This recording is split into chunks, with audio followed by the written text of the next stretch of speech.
Yung mother of all ingredients ng turon is the saba.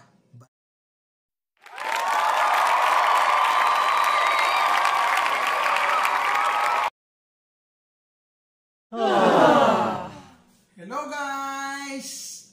Welcome back to my channel. As I promise, gagawa po tayo ng turon special, yung level up, yung hindi mga ordinaryong turon lang na turon lang na nabibili dyan sa kalye. So yung ito po, level up tayo dito. Since malapit na po ang summer, marami po kayong makikita naglilipa na dyan sa mga kanto-kanto. May mga nagluluto dyan, turon, banana Q, kamote Q, kung ano-anong Q. Ayun. Meron po akong tuturo sa inyo na level up, madali lang siya. Pang merienda time kasi summer na po ngayon. Kaysa mag-isip pa kayo ng ibang At ang maganda po dito, nakakabusog po ito. Matagal na and nutritious. Yung turon po, siyempre po saging po ang niyan. So napaka-nutritious po ng saging. So i-level up po natin yung turon flavor natin. So instead yung mga turon plain lang, yung saging lang, tapos may wrapper, ganyan-ganyan. So ito po, iba po to. Level up talaga. So itatry ko rin po kasi one time ko lang po ito natikman, pero gagawa po ako ng sarili kong version. So ngayon, share ko po sa inyo para ma-share nyo rin sa iba. Tapos try nyo muna sa sarili nyo, sa pamilya nyo, pag nasarapan, sa mga relatives naman. At saka pagka medyo marami nang nasarapan, pwede na po nyong i-business, negosyo. Madali lang naman pong gawin to. Tapos maliit lang ang kapital na pwede nyong pag-start. So ngayon, pakikita ko po sa inyo yung ingredients na para doon sa gagawin nating turon special level up. Meron po tayong brown sugar. Ayan, siyempre po yung wrapper. Ito po. Ayan. Bago po kayo mag-start maggawa ng turon, yun na pong i-apply na siya ganyan. Tatanggalin nyo na para dire-diretso lang po ang pag-roll yun yung Meron po tayo ditong biko. Ito sinasabi ko sa inyo yung level up na ingredients. May biko pandan, tapos meron pong sapin-sapin. Yan, tatry po natin yan. Sarap yan. And siyempre, yung mother of all ingredients ng turon is the saba, banana saba, na very nutritious po to. So, start na po natin.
natin lutuin ang ating special turon.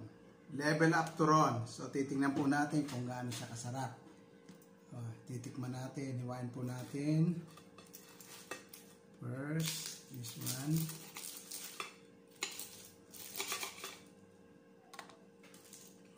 Ito, buko pandan. Biko pandan turon. The other one is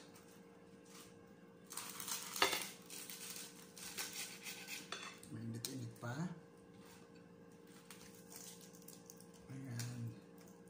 Ito po naman ay sapin-sapin. Ayan. Sapin din the other one. So, and I'm sure this one is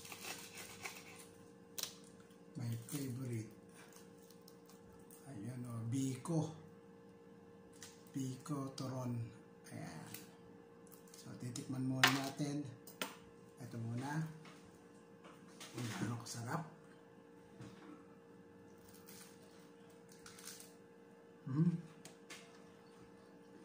Wow! Grabe, sarap. Ito po, biko ah. Ito pangakalat.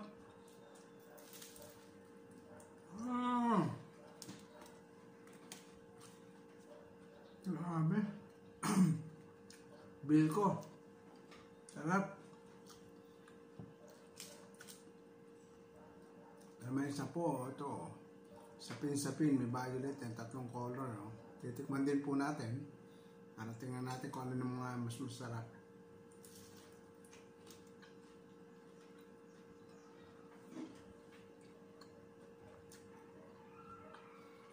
Parang meron siyang aroma. Sapin-sapin. Nalatahan ko yung aroma niya. Sarap din. Ito namang isa, pandan. Ito po pandan. Oh. Ito kulay green. Biko pandan. Turon with biko pandan. Try din natin po.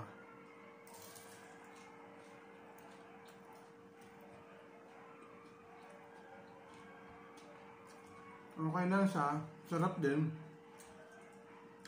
Pero mas lasang-lasa ko yung pinakapandan niya. Biko pandan, lasa ng pandan.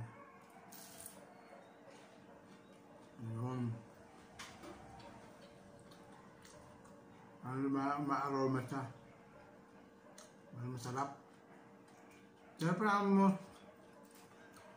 favorite ko talaga itong biko pandan. Purong biko pandan. Lasang-lasa yung biko.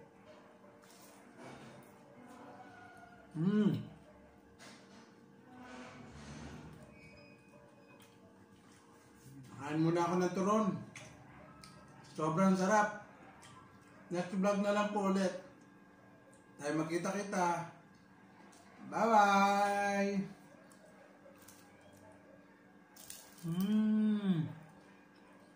Sarap!